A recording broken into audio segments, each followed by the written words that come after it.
আরে কি ব্যাপার, ওইখানে আবার ওইটা কি? ওটা তো দেখি আম। চল রাজু, ওইটা আম পেরে নিয়ে আমরা রেসিপি বানাই। আচ্ছা আপু ঠিক আছে, তাড়াতাড়ি পেরে নাও।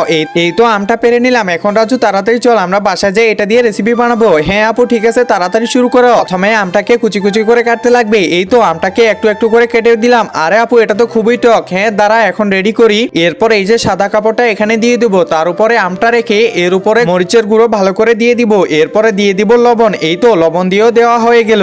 ভালো করে মিক্স করে দিতে লাগবে। এই তো মিক্স করে দেওয়া হয়ে গেছে সব জায়গায়। এবার এটা ভালো করে পেঁচায় নি। এবার এটাকে বাড়ি মারতে লাগবে। এই তো অনেক জোরে জোরে বাড়ি মারতেছি। আরে আপু দাঁড়াও দাঁড়াও, হয়ে গেছে মনে হয়। হ্যাঁ রে রাজু ঠিকই বলছিস, দেখি তো একজন মা কতটা আপন হয়ে থাকে, যার মানেই তাকে জিজ্ঞাসা করে দেখো। তো দেখা যাক বন্ধুরা, এই মায়ের জন্য কে ভিডিওটিতে লাইক এন্ড সাবস্ক্রাইব করে। আর যারা মাকে ভালোবাসো না তারা ভিডিওটি থেকে দূরে থাকো। আরে বা এটা তো দেখতেই অনেক সুন্দর হয়েছে, খেতেও মনে হয় অনেক স্বাদ করবে। তাড়াতাড়ি খেয়ে দেখি। আরে বা এটা তো অনেক স্বাদ করতেছে। হ্যাঁ রে রাজু, এমন রেসিপি আমরা আগে কখনো খাইনি। আরে বাহ, তোমরা দুজনে তো অনেক সুন্দর রেসিপি বানাইছো, খেতে অনেক স্বাদ করতেছে।